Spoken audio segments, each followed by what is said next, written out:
వివాహాది శుభకార్యములకు, పుట్టిన రోజులకు, మీటింగులకు అత్యాధునిక సదుపాయాలతో ప్రొద్దుటూరు వాసవి సర్కిల్ వద్ద నుంచి అతి సమీపాన మీకు అందుబాటు ధరలలో happy banquet AC function hall మీకు స్వాగతం పలుకుతుంది. మా ఫంక్షన్ హాల్ నందు వంట సామాగ్రి మరియు విశాలమైన కార్ పార్కింగ్, అతి తక్కువ మెయింటెనెన్స్ ఖర్చుతో ఏ ఫంక్షన్ అయినా మా happy banquet AC function hall నందు జరుపుకొని ఆనందాన్ని పొందండి. బుకింగ్ కొరకు సంప్రదించండి. మా సెల్ నంబర్ 9100600238 7799 000211.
ఇలాంటి పుట్టినరోజులు మీరు ఎన్నో జరుపుకోవాలని నేను కోరుకుంటున్నాను.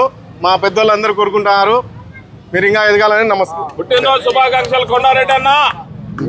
ఇలాంటి పుట్టినరోజులు ఎన్నో జరుపుకోవాలని కోరుకుంటూ ఓకే. కార్యకర్తలు మరియు సోదరులు అందరికీ కూడా హృదయపూర్వక నమస్కారాలు. ఈరోజు కొండారెడ్డి గారి యువనాయకుడు కొండారెడ్డి గారి 58వ సంవత్సరం పుట్టినరోజు సందర్భంగా మన తెలుగుదేశం పార్టీ కార్యకర్తలందరూ ఉత్సాహంగా, సంతోషంగా ఆయన జన్మదిన వేడుకలు జరుపుకోవడం చాలా మాకు ఆనందం కలుగుతూ ఉంది. ఈరోజు కొండారెడ్డి గారు రాష్ట్ర కార్యదర్శిగా ఉంటూ, తెలుగుదేశం పార్టీ రాష్ట్ర కార్యదర్శిగా ఉంటూ ప్రొద్దుటూరు నియోజకవర్గానికి సంబంధించి ఉత్సాహంగా రాజకీయాల్లో దూసుకొనిపోతూ భవిష్యత్తులో కూడా ఇలాంటి తండ్రి తర్వాత తనయుడు వారసత్వంలో ఈ రాజకీయంగా బాగా ఎదిగి ఆయన స్థానాన్ని భర్తీ చేయాలని చెప్పి కోరుకుంటూ ఈ ఒక సందర్భంగా కార్యకర్తలకు అందరికీ కూడా ఈ ఒక కొండారెడ్డి గారు రాజకీయంగా బాగా ఎదగాలని చెప్పి ఆకాంక్షిస్తూ సెలవు తీసుకుంటున్నా. యువనాయకుడు, మా అధినేత, మా యువతకు ఆదర్శవంతమైన మా కొండారెడ్డి సార్ బర్త్డేకి ఇక్కడికి వచ్చిన తెలుగుదేశం పార్టీ కార్యకర్తలకు, పెద్దలకు, నాయకులకు అందరికీ కృతజ్ఞతలు తెలియజేస్తున్నాను. కొండారెడ్డి సార్ గారు విద్యావేత్తగా ఉంటూ కళాశాలను నడుపుతూ మా లాంటి యువతను ప్రోత్సహించి ఇప్పుడు ప్రస్తుతం ఉన్న రాజకీయాల్లో నీతి, నిజాయితీ, క్రమశిక్షణ, ఎక్కడైనా సరే మనం న్యాయంగా ఉండాలనేదే మాకు నేర్పిస్తాడు ఆయన బాటలో మేము నడుస్తాము. మేము వెనకాల నుండి ఆయనను నెక్స్ట్కు రాజకీయాల్లోకి సార్ చెప్పినట్టు పెద్ద అయిన తర్వాత మా కొండారెడ్డి సార్ని మేము ముందు నుండి మేము నడుపుకుంటామని చెప్పి కోరుకుంటున్నాము. Thank you all.